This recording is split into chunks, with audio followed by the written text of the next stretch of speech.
गिद्ध पक्षी की 8 ज्ञान की बातें जो भी सुन लेता है वह कभी गरीब नहीं रहता है। मित्रों, किसी जंगल में एक गिद्ध अपनी पत्नी के साथ एक बरगद के बड़े से वृक्ष पर रहता था। एक दिन जब गिद्ध और उसकी पत्नी वृक्ष पर बैठे विश्राम कर रहे थे, तभी गिद्ध की पत्नी कहती है, हे प्राणनाथ, आज मैं कुछ ऐसा जानना चाहती हूं जो आपने आज तक मुझे नहीं बताया है। आज आप कुछ ऐसा बताइए जो कि बहुत ही रोचक और ज्ञानवर्धक हो।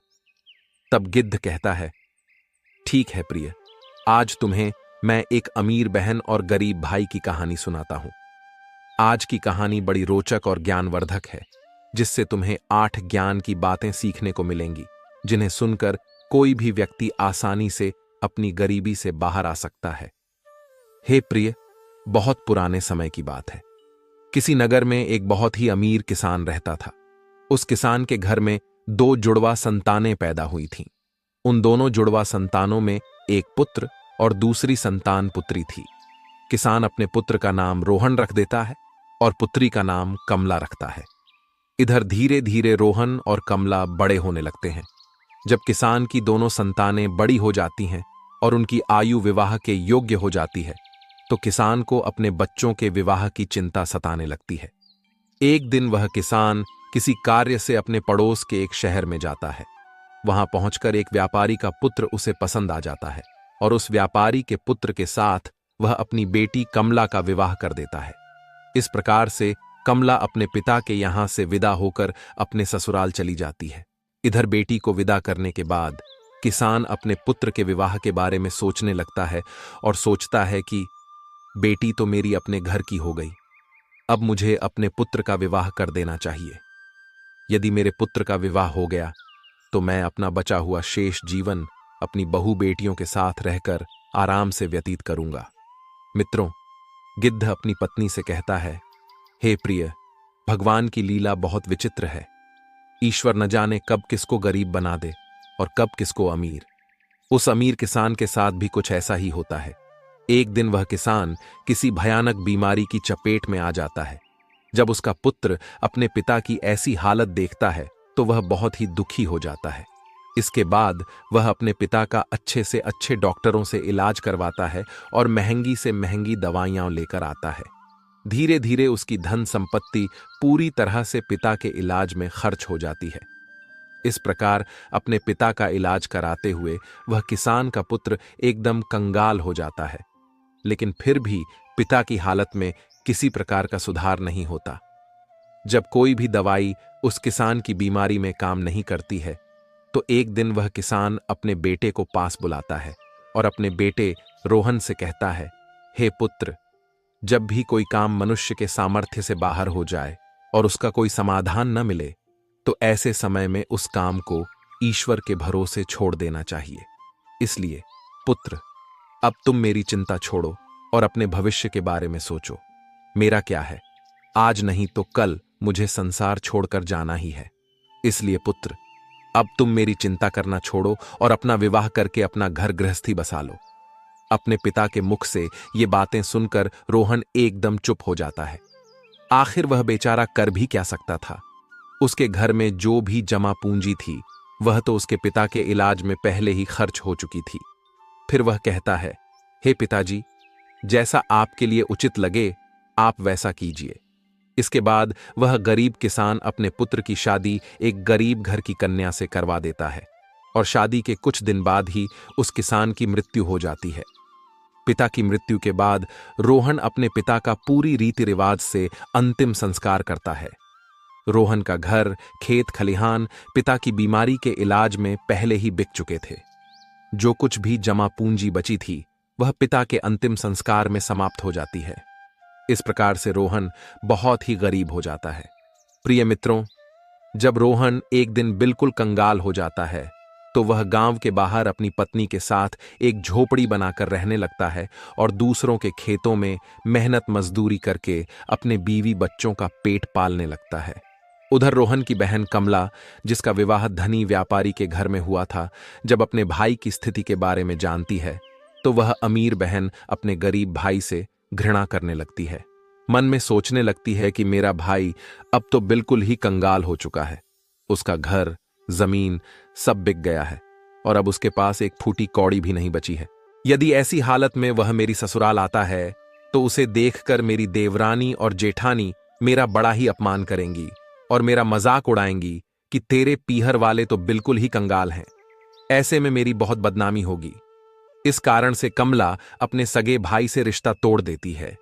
न तो कमला अपने भाई को ससुराल बुलाती है और न ही कभी उसके घर जाती है। कमला के भाई रोहन को भी अच्छी तरह से पता होता है कि उसकी बहन उससे नफरत क्यों करती है, इसलिए रोहन भी अपनी बहन की ससुराल कभी नहीं जाता है। इस तरह से कमला बड़े ऐशो आराम के साथ अपनी ससुराल में जिंदगी गुजारती है। रोहन मेहनत मजदूरी करके अपनी पत्नी के साथ झोपड़ी में रहकर किसी तरह से दिन काटने लगता है। आगे गिद्ध अपनी पत्नी को कहानी सुनाते हुए कहता है, कुछ साल गुजरने के बाद एक दिन रोहन की बहन कमला के लड़के की शादी तय हो जाती है, लेकिन कमला अपने भाई रोहन को किसी प्रकार का कोई निमंत्रण नहीं भेजती। जब इस बात का पता रोहन को चलता है कि उसके भांजे की शादी होने वाली है, तो इस बात को सुनकर रोहन बहुत प्रसन्न हो जाता है और यह खबर जाकर अपनी पत्नी सुशीला को बताता है कि मेरी बहन के बेटे की शादी है और हम सभी को बहन के घर चलना है। जब रोहन की पत्नी को इस बात की जानकारी होती है कि ननद के बेटे की शादी है, तो वह भी इसे सुनकर बड़ी खुश हो जाती है और सोचने लगती है, चलो इसी बहाने से कम मैं अपनी ननद से मिल आऊंगी और उसके घर को देख आऊंगी। वह बड़ी खुश होकर अपने पति से कहती है, मैं तुम्हारे साथ जरूर चलूंगी, लेकिन पहले मुझे यह बताओ, क्या हमारी ननद रानी ने हमारे लिए निमंत्रण भेजा है? अपनी पत्नी के मुख से ये बातें सुनकर रोहन बिल्कुल चुप हो जाता है। फिर वह अपनी पत्नी से कहता है, नेवता तो नहीं आया है, पर मुझे यह दूसरों के द्वारा खबर मिली है कि हमारे भांजे की शादी है, लेकिन इससे क्या फर्क पड़ता है, आखिर वह है तो हमारी बहन का ही बेटा। तब सुशीला अपने पति से कहती है, बात तो आपकी सही है कि आपके भांजे की शादी है, लेकिन बिना निमंत्रण के ननद के घर जाना उचित नहीं है और आपके लिए भी वहां जाना सही नहीं होगा। रोहन अपनी पत्नी को समझाता है, प्रिय, कमला के ससुराल वाले बड़े आदमी हैं, उन्हें हमारी याद नहीं रही होगी, या फिर हो सकता है कि उन्होंने हमें नेवता भिजवाया हो, लेकिन नेवता वाला पर्चा हमारे पास तक नहीं पहुंचा हो। इसलिए प्रिय, तुम किसी भी प्रकार की कोई भी सोच विचार मत करो। बच्चों को तैयार करके मेरे साथ तुम बहन के घर चलो। अपने पति की इन बातों को सुनकर सुशीला कहने लगती है, हे प्रिय, यदि तुम जाना चाहते हो तो जा सकते हो, लेकिन बिना निमंत्रण के मैं नहीं जाऊंगी। तब पत्नी के मुख से ऐसी बातें सुनकर रोहन कहता है, ठीक है, यदि तुम्हारी यही इच्छा है तो तुम बच्चों के साथ घर पर ही रहो, मैं अकेला कमला की ससुराल के लिए चला जाता हूं। यदि ऐसे में मैं भी नहीं गया तो मेरी बहन की देवरानी जिठानी मेरी बहन को ताना मारेगी और कहेगी कि खर्चा न हो जाए, इसलिए तेरा भाई नहीं आया। इतना कहकर रोहन घर के अंदर से बाहर चला जाता है। इधर गिद्ध अपनी पत्नी को आगे कहानी सुनाते हुए कहता है, हे प्रिय, रोहन बहुत ही गरीब हो चुका था। उसके पास भांजे के लिए वस्त्र खरीदने के पैसे नहीं थे, इसलिए वह किसी से पैसे उधार लेता है और उधार लिए हुए पैसों से अपनी बहन कमला और अपने बहनोई के लिए सुंदर सुंदर वस्त्र खरीदता है और उन कपड़ों को लेकर अपनी बहन की ससुराल के लिए चल देता है। उधर पैदल चलते चलते रोहन को सुबह से शाम हो जाती है। तब कहीं जाकर वह अपनी बहन के दरवाजे पर पहुंचता है और दरवाजे के एक तरफ जाकर खड़ा हो जाता है। बेचारा दरवाजे पर ही खड़े होकर अपनी बहन के आने का इंतजार करता है। तभी कमला की जेठानी की नजर रोहन पर पड़ जाती है और वह रोहन को पहचान लेती है। रोहन को देखने के बाद कमला की जेठानी जाकर कमला को बताती है, हे कमला, आज तेरा भाई तेरे घर आया है, तेरे दरवाजे पर खड़ा है। जब कमला अपनी जेठानी के मुख से यह बातें सुनती है तो वह अपनी जेठानी से पूछने लगती है, हे बहन, यदि तुमने मेरे भाई को मेरे द्वार पर खड़ा देखा है तो मुझे यह बताओ कि मेरा भाई मेरी ससुराल में किस हालत में आया है और उसने कैसे कपड़े पहने हैं। उसकी जेठानी कहती है, तुम्हारा भाई फटे पुराने वस्त्र पहनकर तुम्हारे द्वार पर खड़ा है, वह तुम्हारे आने का इंतजार कर रहा है। यह सुनकर कमला गुस्से में भर जाती है और सभी की नजरों से बचाते हुए अपने भाई के पास पहुंचती है। इधर रोहन जब अपनी बहन कमला को अपने पास आते हुए देखता है तो खुशी के मारे उसका चेहरा खिल उठता है। अपनी बहन को देखकर रोहन की आंखों में आंसू टपकने लगते हैं। इसके बाद कमला अपने भाई को अपने साथ लेकर सबकी नजरों से बचाते हुए अपने घर के अंदर सबसे अंदर वाले कमरे में ले जाती है और कमरे में ले जाकर पूछने लगती है, हे भाई, तुम्हारे पास आखिर किसने नेवता भेजा था जो तुम यहां चले आए? तब रोहन कहता है, बहना, तुमने तो अपने भाई को बिल्कुल ही भुला दिया, लेकिन किसी के द्वारा मुझे पता चल गया कि मेरे भांजे की शादी है, इसीलिए मैं तुम्हारे और तुम्हारे बेटे के लिए नए कपड़े लेकर आया हूं। अपने भाई के मुख से ये बातें सुनकर कमला कहने लगती है, हे भाई, तुम्हें इस तरीके से बेशर्मों की तरह मेरे घर नहीं आना चाहिए था। तुम इस तरह फटे पुराने कपड़े पहनकर मेरे घर तक चले आए, ये मेरे लिए बड़े लाज की बात है। कम से कम अपनी नहीं तो मेरी इज्जत का ख्याल करते, कम से कम तुमने मेरे मान सम्मान का ख्याल तो किया होता। आखिर तुम्हारी तो कोई इज्जत नहीं, पर कम से कम हमारी इज्जत के बारे में तो सोचा होता। कमला के मुख से ऐसे कटु वचन सुनकर उस मजबूर भाई का कलेजा छलनी हो जाता है। तब रोहन अपनी बहन के कदमों में गिरकर माफी मांगने लगता है और कहता है, मुझे क्षमा कर दो, मुझे नहीं पता था कि मेरी वजह से यहां तुम्हारी बदनामी होगी। तुम्हारी बदनामी न हो, तुम्हारी देवरानी जिठानी तुम्हें ताना न मारे, इसीलिए तो मैं तुम्हारे लिए वस्त्र लेकर आया हूं। यदि मुझे यह बातें पहले से पता होती कि तुम मेरी वजह से इतनी आहत हो जाओगी, तुम्हें मेरे आने से इतना बुरा लगेगा, तो मैं तुम्हारे दरवाजे पर कभी नहीं आता। भला मैं तो यह सोचकर आया था कि मेरे भांजे की शादी है, यदि मैं नहीं पहुंचा तो मेरी बहन की देवरानी जिठानी ताने मारेगी। रोहन की बातों को सुनकर कमला का गुस्सा थोड़ा शांत होता है। तब वह रोहन से कहती है, जब तुम आ ही गए हो तो मेरी एक बात कान खोलकर सुन लो। जब तक मेरे बेटे की शादी नहीं हो जाती, तब तक तुम इसी कमरे में बंद रहना, और भूल कर भी इस कमरे से बाहर निकलने की गलती मत करना, वरना तुम्हें देखकर मेरी इज्जत दो कौड़ी की हो जाएगी। लोग कहेंगे कि कमला का भाई तो भिखारी है। रही भोजन की बात, तो जब भोजन बन जाएगा तो मैं तुम्हें भोजन की थाली तुम्हारे कमरे में पहुंचा दूंगी। तुम भोजन खाकर चुपचाप पिछले दरवाजे से अपने घर के लिए चले जाना। रोहन कहता है, ठीक है बहना, मैं आज रात को ही तुम्हारे घर से अपने गांव के लिए चला जाऊंगा, मगर मेरी तुमसे एक विनती है कि मैं तुम्हारे और जीजा जी के लिए जो कपड़े लाया हूं, तुम उन कपड़ों को रख लो। उन्हें मैं तुम्हारे लिए बड़े प्यार से लाया हूं। तब कमला अपने भाई से कपड़े लेकर कमरे के बाहर चली जाती है और जाते समय बाहर से उस कमरे की कुंडी लगा जाती है। रोहन उस अंधेरे कमरे में बैठकर अपनी बहन के वापस आने का इंतजार करने लगता है। मित्रों, इतनी कहानी सुनाने के बाद वह गिद्ध कुछ समय के लिए चुप हो जाता है।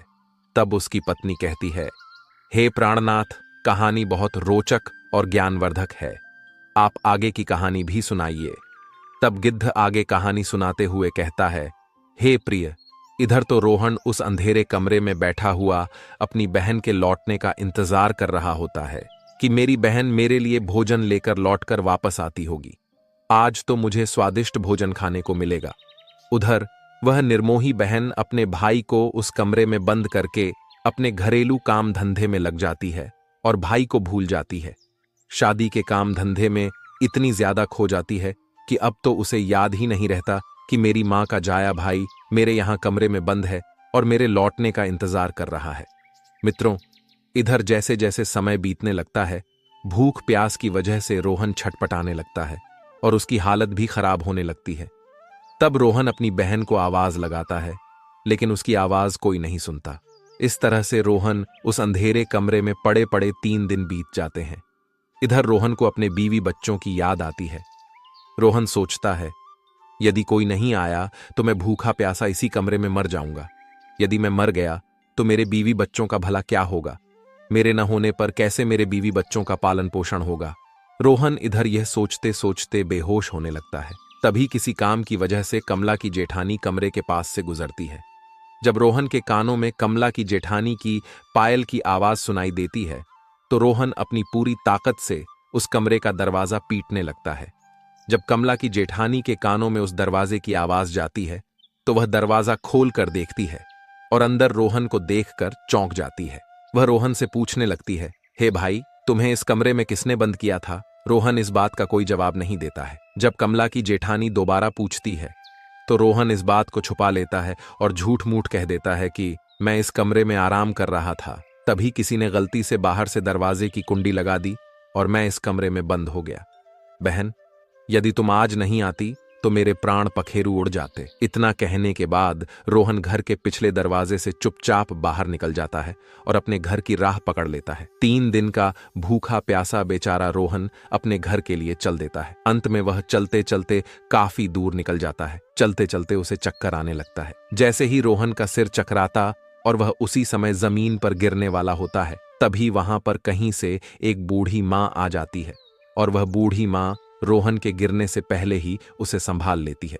मित्रों, इतनी कहानी सुनाने के बाद वह गिद्ध थोड़ा सा विश्राम कर लेता है और विश्राम करने के बाद गिद्ध अपनी पत्नी को आगे की कहानी सुनाने लग जाता है। गिद्ध आगे कहता है, जिस बूढ़ी माँ की गोद में वह बेचारा रोहन लेटा हुआ था, वह बूढ़ी माँ साक्षात देवी माँ थी। इधर रोहन की पत्नी सुशीला रोज उस देवी माँ की पूजा किया करती थी और पूर्ण श्रद्धा भाव से देवी माँ की भक्ति किया करती थी। इसीलिए जब रोहन चक्कर खाकर गिरने वाला होता है तो उसी समय देवी प्रकट होकर रोहन को संभाल लेती हैं और उसका सिर अपनी गोद में रखकर उसे अपनी गोद में सुला लेती हैं। जब रोहन को होश आता है तो वह देवी माँ को प्रणाम करके अपने घर के लिए वहां से चलने लगता है। तभी उसी समय बूढ़ी माँ कहती हैं, तुम भला कहां से आ रहे थे और इधर कहां जा रहे थे?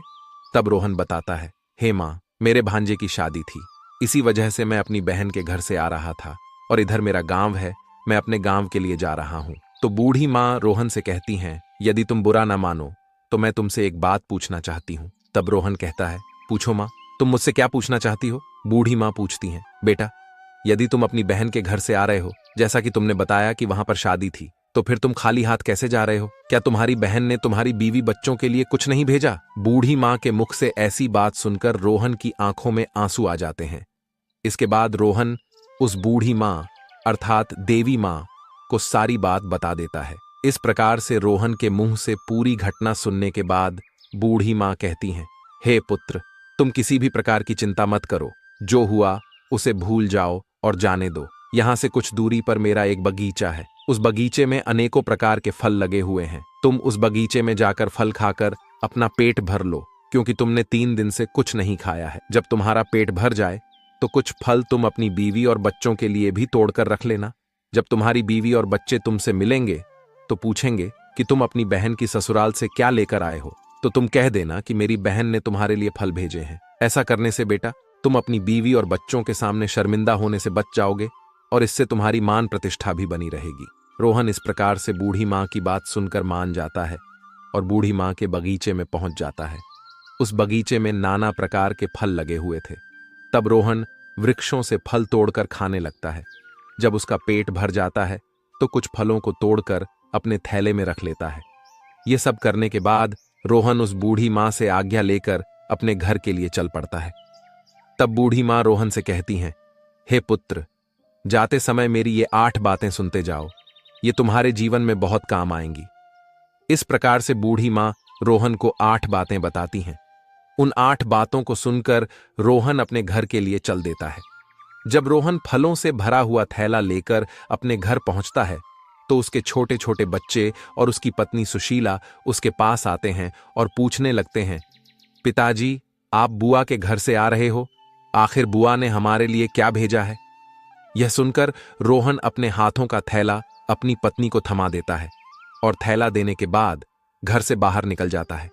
उधर रोहन के जाने के बाद उसकी पत्नी जब उस थैले को खोलकर देखती है तो थैले का नजारा देखकर वह एकदम से हैरान रह जाती है। सुशीला थैले में देखती है कि वह थैला सोने चांदी के फलों से भरा हुआ है। जब वह अनार को फोड़ती है तो अनार के अंदर से हीरे निकलते हैं। जब वह आम का फल काटती है तो आम की गुठली की जगह सोने की गुठली निकलती है। यह देखकर रोहन की पत्नी बहुत खुश हो जाती है और दौड़कर अपने पति के पास पहुंचती है। अपने पति के पास पहुंचकर वह कहती है, तुम तो शादी में गए थे और आखिर तुम लेकर क्या आए हो? अपनी पत्नी की बात सुनकर रोहन सोचने लगता है कि शायद घर वालों को फल पसंद नहीं आए होंगे, इसीलिए उसकी पत्नी उससे ऐसी बात पूछ रही है। वह सोचता है कि उसे अपने बच्चों के लिए लड्डू पेड़ा लेकर आना चाहिए था। तब रोहन अपनी पत्नी से कहता है, हे प्रिय, बहन ने जो कुछ भी भेजा है वह मैंने लाकर तुम्हें दे दिया है। अब जो कुछ भी थैले में है उसे ही बच्चों को बांट कर दे दो। तब पत्नी कहती है, पहले तुम घर के अंदर चलो और घर पर चलकर देखो कि तुम्हारी बहन ने तुम्हारे लिए क्या भेजा है। यह कहकर सुशीला अपने पति को पकड़कर ले जाती है और कहती है, इसे जरा देखिए तो सही, आखिर हमारी ननद ने हमारे लिए क्या भेजा है। इतना कहकर सुशीला रोहन के सामने थैले को पलट देती है। थैला पलटते ही उसमें से हीरे, मोती, सोने चांदी के आभूषण निकलते हैं। सुशीला कहती है, आखिर हमारी ननद ने तो हमारा भाग्य ही बदल दिया। उन्होंने फलों में छुपाकर हीरे मोती भेजे हैं। जब यह नजारा रोहन देखता है तो समझ जाता है कि जो बूढ़ी मां उसे रास्ते में मिली थी वह साधारण महिला नहीं बल्कि देवी मां थी। लेकिन इस बारे में वह अपनी पत्नी को कुछ नहीं बताता और मन ही मन उस बूढ़ी मां को धन्यवाद देता है।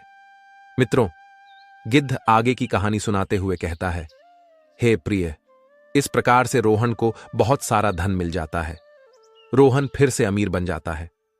कुछ समय बाद रोहन अपनी बीवी और बच्चों के लिए एक आलीशान महल बनवाता है और बड़ी शान शौकत से राजा महाराजाओं की तरह उस महल में रहने लगता है। नगर के सभी लोग भी रोहन को देखकर उसका मान सम्मान करने लगते हैं। धीरे धीरे जब रोहन का महल तैयार हो जाता है और उसकी राजा महाराजाओं जैसी शान शौकत हो जाती है तो एक दिन रोहन की पत्नी सुशीला उससे कहती है, आज सावन का महीना आने वाला है और सावन में सभी स्त्रियां अपने पिता के घर जाती हैं, इसलिए तुम भी अपनी बहन के ससुराल जाकर मेरी ननद को घर बुला लाओ। इसी बहाने से वह अपने पीहर घूम आएंगी और मैं भी अपनी ननद से मिल लूंगी। रोहन जब अपनी पत्नी की यह बात सुनता है तो उसकी बात मानकर अपनी बहन के ससुराल चल देता है। कुछ समय बाद वह अपनी बहन के ससुराल पहुंच जाता है। एक बार फिर से वह उसी दरवाजे पर जाकर खड़ा हो जाता है जहां वह कुछ दिन पहले खड़ा हुआ था। उसी समय कमला की जेठानी घर से बाहर निकलती है और बाहर का नजारा देखकर दौड़ी दौड़ी कमला के पास जाती है और कहती है, हे कमला बहन, आज तो तेरा भाई आया है। अपनी जेठानी के मुख से यह बात सुनकर कमला कहती है, हे बहन, कोई भिखारी मेरा भाई नहीं हो सकता, मेरा कोई भाई नहीं है। दरअसल कमला ऐसा इसलिए कह रही थी क्योंकि वह इस बार भी अपने भाई को भिखारी ही समझ रही थी। लेकिन जब उसकी जेठानी बताती है, कमला, तुम्हारा भाई आज भिखारियों की तरह नहीं बल्कि राजा महाराजाओं की तरह आया है। तुम्हारे भाई को देखकर ऐसा लग रहा है जैसे वह किसी देश का राजा महाराजा हो। तुम्हारे भाई के आगे पीछे 4-4 सैनिक हैं। तुम्हारे दरवाजे पर एक बड़ी सुंदर सजी हुई रथ गाड़ी खड़ी है। भला एक बार जाकर तो देखो। कमला, जो अपनी जेठानी के मुख से यह बातें सुनती है तो उसे अपनी जेठानी की बातों पर किसी प्रकार का विश्वास नहीं होता है। सच्चाई जानने के लिए वह अपने भाई को छुप कर देखने लगती है। जैसे ही कमला ने अपने भाई के उस रूप को निहारा तो उसके ठाट बाट को देखकर वह एकदम चकित रह गई। वह सोचने लगी कि कल तक तो मेरा भाई बिल्कुल भिखारी था, पहनने के लिए ठीक से वस्त्र भी नहीं थे, फिर अचानक एकदम से इतना अमीर कैसे बन गया। अब तो रोहन की बहन कमला आरती का थाल सजाकर अपने भाई की आरती उतारने लगती है। उसके बाद कमला अपने भाई को बड़े आदर पूर्वक अपने घर में बुलाकर ले जाती है और कहती है, हे भैया, मुझे क्षमा कर दीजिए, मेरी वजह से तुम्हें बहुत कष्ट और शर्मिंदगी उठानी पड़ी है। अपनी बहन के मुख से यह बातें सुनकर रोहन कहने लगता है, बहना, कोई बात नहीं, उस समय हमारे दिन अच्छे नहीं थे। तुम्हारी गलतियों के लिए मैंने तुम्हें पहले ही क्षमा कर दिया था। अब तुम इन बातों को छोड़ो और मेरे साथ मेरे घर चलने की तैयारी करो। बहन, मैं तुम्हें बुलाने के लिए आया हूं। तुम्हारी भाभी ने तुम्हें बुलाने के लिए मुझे भेजा है। यह सुनकर कमला खुशी खुशी अपने भाई के घर जाने के लिए तैयार हो जाती है और रथ में बैठकर अपने भाई के साथ चल देती है। इस प्रकार जब रोहन की बहन अपने पीहर पहुंचती है तो अपने भाई की शान शौकत देखकर एकदम से दंग रह जाती है। वह देखती है कि एक भव्य आलीशान महल है और महल के अंदर अनेक प्रकार के नौकर चाकर लगे हुए हैं, साथ ही अन्न के भंडार भी भरे हुए हैं। कमला अपने भाई की ऐसी स्थिति देखकर हैरान रह जाती है। उधर रोहन की पत्नी भी अपनी ननद की खूब सेवा करती है और उसे 7 दिनों तक पलकों पर बिठाकर रखती है। सुशीला को लगता था कि यह सब शान शौकत उनकी ननद की वजह से हुआ है। अपनी ननद की मदद के कारण ही वे इस मुकाम पर पहुंचे हैं, क्योंकि रोहन ने कभी अपनी पत्नी को अपने अमीर होने का कारण नहीं बताया था। वह जानता था कि यह सब कमला की वजह से नहीं बल्कि देवी मां के आशीर्वाद से हुआ है। मित्रों, रोहन की पत्नी सुशीला इस बात से अनजान थी। यही सोचकर वह अपनी ननद की खूब सेवा करती है और उसका खूब ख्याल रखती है। कुछ दिन बीतने के बाद जब रोहन की बहन कमला का ससुराल जाने का समय आता है तो रोहन की पत्नी सुशीला अपने पति से कहती है कि पिया जी, कल तुम्हारी बहन अपने घर जाएंगी, इसलिए तुम बाजार चले जाओ और वहां जाकर अपनी बहन के लिए कोई अच्छा सा तोहफा लेकर आओ। पत्नी के मुख से इन बातों को सुनकर रोहन घर से चला जाता है और एक मोची की दुकान पर पहुंचता है। वह मोची से कहता है, हे मोची भाई, मुझे अपनी बहन के लिए बोलने वाली जूती बनवानी है, क्या तुम मेरी बहन के लिए बोलने वाली जूती बना सकते हो? मोची कहता है, हे सेठ, मैं बोलने वाली जूती तो बना दूंगा, लेकिन इसके बनवाने की बहुत कीमत लगेगी। तब रोहन कहता है, हे मोची भाई, मैं तुम्हें मुंह मांगा पैसा दूंगा, लेकिन ऐसी जूतियां बना दो कि जब भी मेरी बहन इन्हें पहने और चलने लगे तो ये बारी बारी से इन 8 बातों के लिए बोले। इसके बाद मोची को रोहन विज्ञान की 8 बातें बताता है, जो बातें बूढ़ी मां ने रोहन को चलते समय बताई थीं। रोहन मोची से कहता है, हे मोची भाई, अब ज्ञान की बातें मैं तुम्हें बताने जा रहा हूं। इस प्रकार से रोहन बारी बारी से वे बातें मोची को सुनाता है। पहली बात बताता है कि बात ज्ञान की है, कहीं मानव तू मत भूल, होती है अज्ञानता निर्धनता का मोल। दूसरी बात बताता है, समय भरोसे बैठता रहता सदा गरीब, बिना काम बदले नहीं उसका कभी नसीब।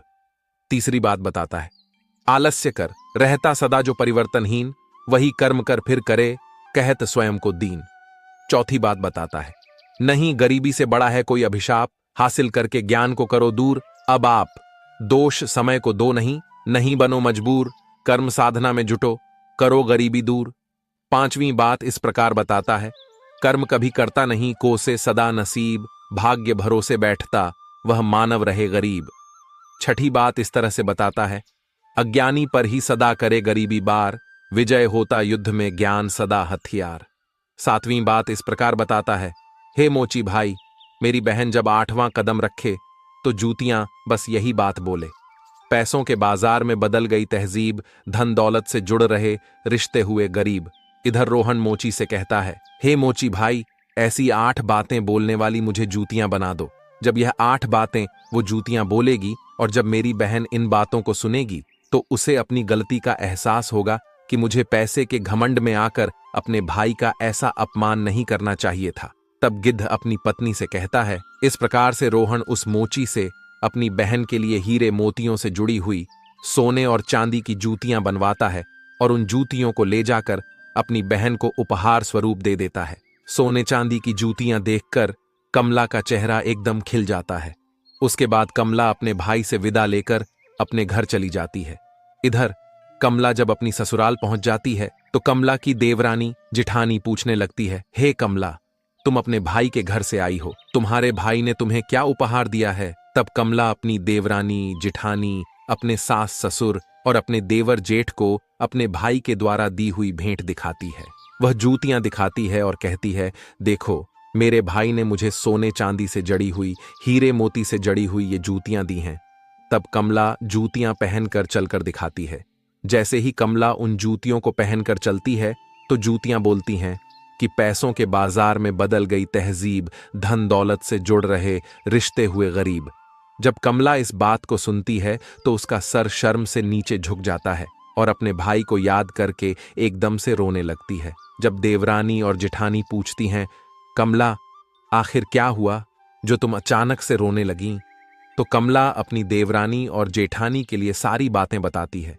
वह कहती है, हे बहन, मैंने पैसों के घमंड में आकर अपने भाई से कितना भला बुरा कहा था। मैंने अपने भाई को एक गिलास पानी तक नहीं पूछा। देखो, मेरे भाई ने मुझे कितनी कीमती जूतियां बनवा कर दी हैं।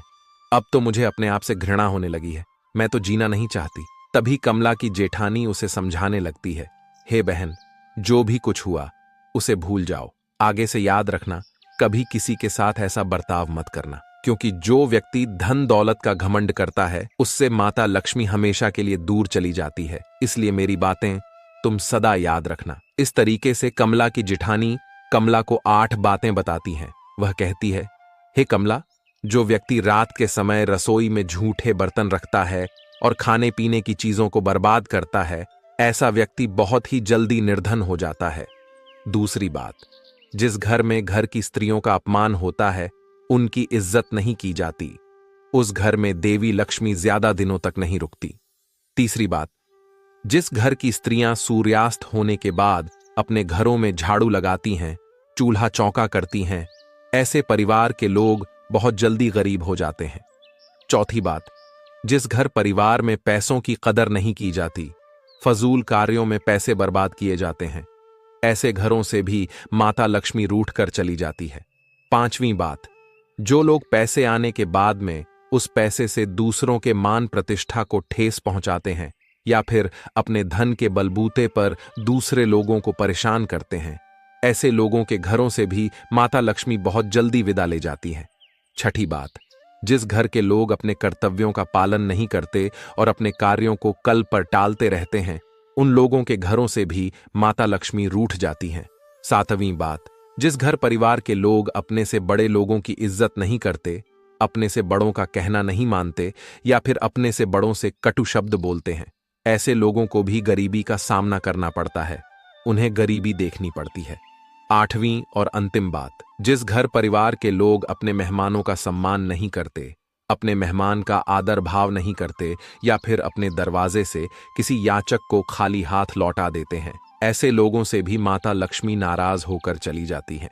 इस प्रकार से कमला की जिठानी कमला के लिए ये 8 बातें बताती हैं और अपनी देवरानी से कहती हैं कि हे बहन, मेरी इन 8 बातों को हमेशा गांठ में बांध कर रखना। मित्रों, इधर वह गिद्ध अपनी पत्नी से कहता है कि इस प्रकार रोहन की बहन कमला एकदम से बदल जाती है। उसे समझ आ जाता है कि माया तो आनी जानी है, माया पर कभी घमंड नहीं करना चाहिए। तो मित्रों, इस कहानी के विषय में आपके क्या विचार हैं? अपनी प्रतिक्रिया कमेंट में दीजिए। मिलते हैं आपसे अगली वीडियो में।